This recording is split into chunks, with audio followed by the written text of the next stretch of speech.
پاکستان کو اپنی مشرقی اور مغربی دونوں سرحدوں سے مسلسل اشتعال انگیزی کا سامنا ہے، جہاں ایک طرف بھارت کی عسکری اور سیاسی قیادت مسلسل پاکستان سے متعلق اشتعال انگیز بیانات دے رہی ہے، تو دوسری طرف افغان سرحد پر جھڑپیں بھی ہو رہی ہیں اور کل رات سے لے کر آج شام تک مسلسل جھڑپیں ہوتی رہیں۔ پاک فوج کے مطابق افغان طالبان نے پہلے کرم اور اسپن بولدک کے سرحدی علاقوں میں پاکستانی فورسز کو نشانہ بنایا، جس کے بعد پاک فوج نے افغانستان میں مختلف مقامات کو ٹارگٹ کیا، جبکہ آج دفتر خارجہ کے حوالے سے یہ خبر سامنے آئی کہ افغان طالبان کی درخواست پر آج شام 6 بجے سے اگلے 48 گھنٹوں کے لیے سیز فائر کا فیصلہ کر لیا گیا ہے۔ ISPR کے مطابق 15 اکتوبر کی صبح افغان طالبان نے بلوچستان کے علاقے اسپن بولدک میں 4 مختلف مقامات پر بزدلانہ حملہ کیا۔ پاکستانی افواج نے ان حملوں کا مؤثر طریقے سے جواب دیا اور انہیں پسپا کر دیا۔ بدقسمتی سے یہ حملہ علاقے کی منقسم آبادیوں کے درمیان کیا گیا اور عام شہری آبادی کی کوئی پرواہ نہیں کی گئی۔ افغان طالبان نے اپنی جانب سے پاک افغان باب دوستی کو بھی تباہ کر دیا، جو اس سوچ کو ظاہر کرتا ہے کہ وہ باہمی تجارت اور منقسم قبائل کی آمد و رفت کے حقوق سے متعلق کیا رویہ رکھتے ہیں۔ جوابی کارروائی کے دوران 15 سے 20 افغان طالبان مارے گئے، جبکہ کئی زخمی ہوئے۔ صورتحال اب بھی مکمل طور پر قابو میں نہیں آئی ہے اور اطلاعات ہیں کہ فتنۃ الخوارج اور افغان طالبان کے مزید جنگجو بعض مقامات پر جمع ہو رہے ہیں۔ اسپن بولدک پر یہ حملہ کوئی اکلوتا واقعہ نہیں تھا۔ 14 اور 15 اکتوبر کی درمیانی رات افغان طالبان اور فتنۃ الخوارج نے خیبر پختونخوا کے کرم سیکٹر پر پاکستان کی سرحدی چوکیوں پر بھی حملے کی کوشش کی۔ ان حملوں کو بھی پاک فوج نے بھرپور انداز میں ناکام بنا دیا اور دشمن کو بھاری نقصان پہنچایا۔ مؤثر مگر متناسب جوابی کارروائی میں 8 افغان چوکیوں اور 6 ٹینکس کو تباہ کر دیا گیا۔ ISPR کے مطابق افغان طالبان اور فتنۃ الخوارج کے اندازاً 25 سے 30 جنگجو مارے گئے۔ پاکستان پر حملہ شروع کرنے کے الزامات انتہائی بے بنیاد اور جھوٹے ہیں، بالکل اسی طرح جیسے طالبان حکومت کے یہ دعوے کہ انہوں نے پاکستانی چوکیوں یا سامان پر قبضہ کر لیا ہے۔ طالبان حکومت کا یہ پروپیگنڈا بنیادی حقائق کی معمولی جانچ سے ہی جھوٹا ثابت کیا جا سکتا ہے۔ پاکستان کی مسلح افواج پرعزم ہیں اور ملک کی خود مختاری اور علاقائی سالمیت کے دفاع کے لیے مکمل طور پر تیار ہیں۔ پاکستان کے خلاف کسی بھی قسم کی جارحیت کا جواب پوری قوت سے دیا جائے گا۔ اس کے علاوہ کل رات کو 5 سرحد پر ہونے والی جھڑپوں سے متعلق سیکورٹی ذرائع سے یہ خبریں سامنے آئیں کہ پاکستان نے افغانستان میں کابل، قندھار اور خوست سمیت مختلف علاقوں میں فضائی کارروائیاں کی ہیں اور دہشت گردوں کے کیمپس اور تنصیبات کو نشانہ بنایا ہے، جبکہ دوسری جانب افغان طالبان نے دعویٰ کیا ہے کہ جھڑپیں پاکستان کی جانب سے شروع ہوئیں۔ اس حوالے سے افغان طالبان کے ترجمان ذبیح اللہ مجاہد نے ایکس پر پوسٹ کرتے ہوئے لکھا کہ بدقسمتی سے آج صبح ایک بار پھر پاکستانی فورسز نے قندھار کے اسپن بولدک ضلع میں افغانستان پر ہلکے اور بھاری ہتھیاروں سے حملے شروع کر دیے، جن کے نتیجے میں 12 سے زائد عام شہریوں کی جان چلی گئی اور 100 سے زیادہ زخمی ہو گئے۔ اس کے بعد افغان فورسز کو جوابی کارروائی پر مجبور ہونا پڑا۔ جوابی کارروائی میں متعدد پاکستانی فوجیوں کا جانی نقصان ہوا، ان کی چوکیاں اور مراکز قبضے میں لے لیے گئے، اسلحہ اور ٹینک افغان فورسز کے ہاتھ لگے اور ان کی زیادہ تر فوجی تنصیبات تباہ کر دی گئیں۔ تاہم مجاہدین بلند حوصلے کے ساتھ اپنے وطن اور عوام کے دفاع کے لیے تیار ہیں۔ یہ افغانستان کا ورژن ہے۔ ایسے میں army chief field marshal Asim Munir نے آج ایوان صدر میں صدر آصف علی زرداری سے ملاقات کی ہے اور انہیں سیکورٹی صورتحال پر بریف کیا ہے۔ ایوان صدر کی جانب سے جاری اعلامیہ کے مطابق chief of army staff field marshal Syed Asim Munir نے آج ایوان صدر میں صدر آصف علی زرداری سے ملاقات کی۔ ملاقات کے دوران فیلڈ مارشل نے صدر مملکت کو ملک کی مجموعی داخلی اور خارجی سلامتی کی صورتحال پر بریفنگ دی۔ آرمی چیف نے صدر مملکت کو افغان طالبان کے جارحانہ اور اشتعال انگیز اقدامات سے پیدا ہونے والی سلامتی کی صورتحال اور اس کے جواب میں پاک فوج کے بروقت، مناسب اور مؤثر رد عمل سے بھی آگاہ کیا۔ اعلامیہ کے مطابق صدر آصف علی زرداری نے پاکستان کی مسلح افواج کی طاقت، بہادری، صلاحیت اور تیاری پر مکمل اعتماد کا اظہار کیا۔ انہوں نے قوم کی سرحدوں کے دفاع اور افغان سرحد پر سرحد پار حملوں کو فوری طور پر پسپا کرنے میں مسلح افواج کی پیشہ ورانہ مہارت کو سراہا۔ صدر مملکت نے اس عزم کا اعادہ کیا کہ پاکستان اپنی قومی خود مختاری اور علاقائی سالمیت کا قیمت پر دفاع کرے گا۔ اس ساری صورتحال میں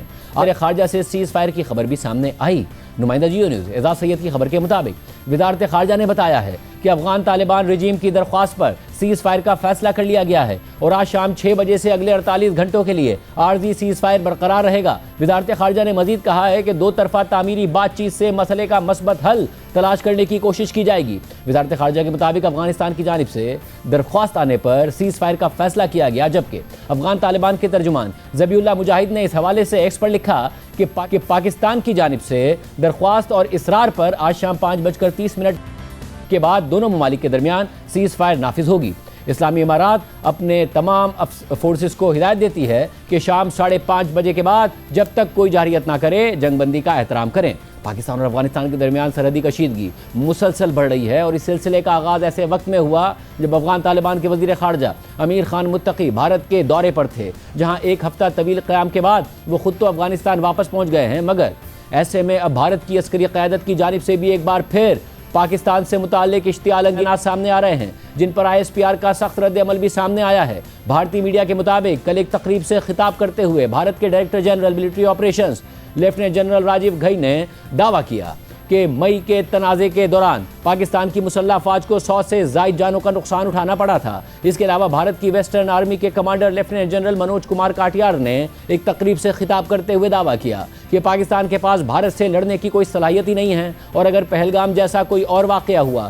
تو بھارت آپریشن سندور 2.0 کرے گا۔ بھارت کی عسکری قیادت کے ان بیانات پر پاک فوج کا رد عمل سامنے آیا ہے اور اس حوالے سے ISPR کی جانب سے جاری بیان کے مطابق یہ بات شدید تشویش کے ساتھ نوٹ کی گئی ہے کہ مارکہ حق کے 5 ماہ بعد بہار اور مغربی بنگال میں انتخابات کے موقع پر بھارت کی عسکری قیادت نے وہی ڈیلیوژنل من گھڑت اور اشتعال انگیز پروپیگنڈا دہرانا شروع کر دیا ہے جو وہ بھارت کے ہر ریاستی الیکشن سے پہلے دہراتے ہیں۔ یہ دیکھ کر افسوس ہوتا ہے کہ ایک جوہری قوت رکھنے والے ملک کی عسکری قیادت سیاسی دباؤ کے تحت غیر ذمہ دارانہ بیانات جاری کر رہی ہے۔ ISPR کے مطابق بھارتی عوام اور بین الاقوامی سامعین کو جو جھوٹ بار بار بتایا جا رہا ہے، اس سے بھارت کی عسکری مشین دنیا بھر میں مذاق بن کر رہ گئی ہے۔ کسی بھی پروفیشنل سولجر کو یہ اچھی طرح پتہ ہونا چاہیے کہ ضرورت سے زیادہ جوش دکھانے اور غیر ضروری بیانات دینے سے جنگی جنون کا ایک سلسلہ شروع ہو سکتا ہے جو جنوبی ایشیا میں امن و استحکام کے لیے سنگین نتائج کا باعث بن سکتا ہے۔ ISPR نے مزید کہا کہ بھارتی فوج کی پریس کانفرنس میں تضادات اتنے واضح ہیں کہ انہیں جواب دینے کے لائق بھی نہیں سمجھا جانا چاہیے۔ بظاہر بھارتی قیادت غیر معقول بالی ووڈ طرز کے من گھڑت اسکرپٹ بنا کر تاریخ کو اپنی مرضی کے مطابق ڈھالنے کی کوشش کر رہی ہے۔ ایسا لگتا ہے کہ بھارتی فوج اور سیاسی قیادت اس حقیقت کو قبول نہیں کر پائی کہ انہیں مارکہ حق میں فیصلہ کن شکست ہوئی ہے اور ان کے جھوٹے بیانیے مکمل طور پر بے نقاب ہو چکے ہیں۔ دنیا بھارت کو سرحد پار دہشت گردی کا حقیقی چہرہ اور علاقائی عدم استحکام کا مرکز تسلیم کرتی ہے جو ایڈونچرزم اور بالادستی کی پالیسی پر قائم ہے، جس کے نتائج اس کے اپنے عوام اور ہمسایہ ممالک کے لیے نقصان دہ ہیں۔ بھارتی مسلح افواج اور ان کے سیاسی ماسٹرز کو سمجھ لینا چاہیے کہ پاکستان کے عوام اور اس کی مسلح افواج اپنی سرزمین کے ہر انچ کا دفاع پورے عزم کے ساتھ کرنے کی مکمل صلاحیت اور عزم رکھتے ہیں۔ ہر جارحیت کا جواب فوری، پرعزم اور شدید انداز میں دیا جائے گا جسے آئندہ نسلیں یاد رکھیں گی۔ ایک طرف پاکستان کے مشرقی ہمسائے کی جانب سے مسلسل اشتعال انگیز بیانات سامنے آ رہے ہیں تو دوسری طرف مغربی سرحد پر تو گزشتہ کئی دنوں سے مسلسل جھڑپیں چل رہی ہیں۔ حالات انتہائی کشیدہ ہیں، جبکہ اب افغان میڈیا یہ دعویٰ بھی کر رہا ہے کہ پاکستان کے وزیر دفاع سمیت عسکری قیادت نے افغانستان کے دورے کے لیے ویزے کی درخواست کی، جسے متعدد بار مسترد کیا جا چکا ہے۔ افغان خبر رساں ادارے طلوع نیوز کے مطابق اسلامی امارات افغانستان کے قابل اعتماد ذرائع نے تصدیق کی ہے کہ گزشتہ دنوں پاکستان کے وزیر دفاع خواجہ آصف، خفیہ ادارے کے سربراہ عاصم ملک اور 2 دیگر جرنیلوں نے علیحدہ طور پر افغانستان کے سفر کے لیے ویزا کی درخواستیں جمع کروائیں، تاہم افغان حکومت نے ان کی درخواستوں کو متعدد بار مسترد کر دیا ہے۔ اسلامی امارات کے ترجمان ذبیح اللہ مجاہد نے بھی تصدیق کی کہ افغانستان کی فضائی حدود کی خلاف ورزیوں کے باعث پاکستانی وفد کے کابل کے دورے کی درخواست منظور نہیں کی گئی۔ ذبیح اللہ مجاہد نے کہا کہ پاکستان نے اپنے اعلیٰ سطحی وفد کی افغانستان آمد کی درخواست کی تھی، لیکن فضائی حدود کی خلاف ورزیوں کی وجہ سے امارات نے اس دورے کی اجازت نہیں دی اور درخواست کو مسترد کر دیا۔ پاکستان اور افغانستان کے درمیان سرحدی اور سفارتی کشیدگی مسلسل بڑھتی جا رہی ہے۔ اس سے پہلے گزشتہ ہفتے جب دونوں ممالک کے درمیان جھڑپیں ہوئی تھیں تو مشرق وسطیٰ کے اہم دورے سے پہلے امریکی صدر ٹرمپ نے کہا تھا کہ میں نے سنا ہے کہ پاکستان اور افغانستان کے درمیان جنگ جاری ہے۔ میں نے کہا مجھے واپس آنے تک انتظار کرنا ہوگا، میں ایک اور جنگ ختم کرا رہا ہوں کیونکہ مجھے جنگیں ختم کرانا آتی ہیں۔ This will be my 8th war that I've